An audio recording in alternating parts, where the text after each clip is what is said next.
pour dire de quelle fondation il faut pour l'infrastructure que vous voulez construire, l'ingénieur ou le technicien doit d'abord savoir sur quel type de sol on veut ériger cette fondation. D'où l'importance d'une étude géotechnique. Encore appelée étude de sol, la géotechnique permet de détecter les problèmes liés à un terrain et à sa nature. La reconnaissance géotechnique aussi dépend de bâtiment ou de l'infrastructure que vous voulez construire. Si vous voulez construire un bâtiment, un rez à un niveau, entre 0 et 7 mètres dans le sol suffit pour savoir de quel type de sol vous avez. Si vous êtes allé à R plus 2 et plus, c'est-à-dire 2 niveaux à 3 niveaux, il faut aller à près de 15 mètres dans le sol. Si vous avez un pont qui est plus lourd, parfois il faut aller jusqu'à 80 mètres dans le sol. Donc, il est important de savoir sur quel sol, qui détermine après quel type de fondation. Faire une étude de sol permet de bien dimensionner les fondations et d'éviter l'apparition des fissures au niveau des murs. Des constituants du sol devant abriter l'ouvrage sont prélevés. Des essais sont ensuite réalisés dans des laboratoires par un professionnel appelé géotechnicien ou ingénieur. Les essais que nous faisons couramment aussi dépendent de l'importance de l'infrastructure. C'est de connaître quelle est la lithologie du sol, c'est-à-dire la composition. Sur 1 mètre, vous pouvez voir par exemple des matières organiques, des ordures. Quand vous allez un peu, vous pouvez voir du sable comme des argiles. Quand vous allez un peu plus en profondeur, vous pouvez voir de la terre jaune, ce que nous appelons le sable silteux, et etc. Ensuite, quelle est la résistance de ce sol? Comment les grains sont agencés les uns par rapport aux autres détermine la résistance du sol et le comportement de ce sol sous le bâtiment que vous allez construire. Ces essais, c'est l'analyse granulométrique pour voir l'agencement des grains.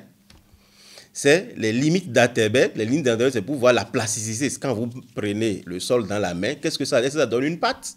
Est-ce que ça s'effrite? Est-ce que c'est au contraire pulvérulent, c'est-à-dire c'est du sable? Donc ça également, il faut faire des essais pour dire au client, voilà la composition du sol que vous avez en place. Maintenant, il y a les essais de résistance de sol.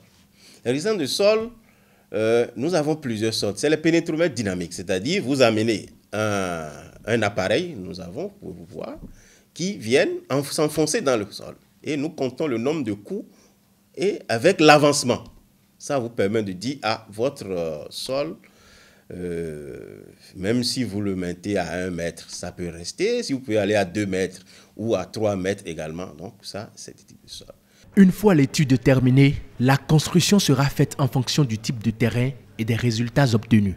En dehors de la construction des maisons, la géotechnique intervient aussi dans la construction des infrastructures d'utilité publique. Il faut faire des études.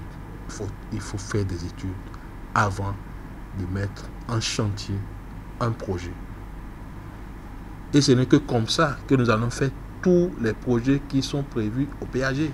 Je demande simplement aux populations de ne pas suivre ceux qui disent qu'on ne fait que des études.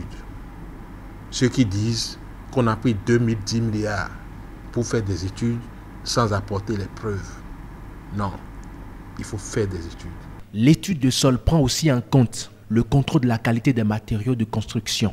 Avec ses multiples appareils de dernière génération, le CNRTP, Centre national d'essai et de recherche des travaux publics, s'emploie au quotidien à satisfaire le besoin des usagers en études de sol et en matériaux de construction.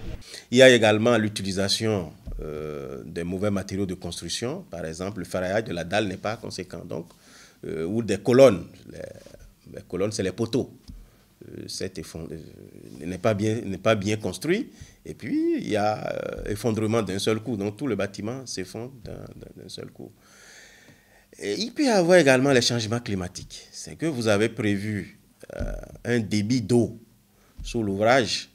Et ce débit d'eau, c'est une question de probabilité. Ça, c'est dépassé jusqu'à la prochaine saison. Donc, l'eau qui vient dépasse la quantité de débit que vous avez prévu au moment du dimensionnement. Mais tout cela, ça emporte tout l'ouvrage. Ça peut arriver.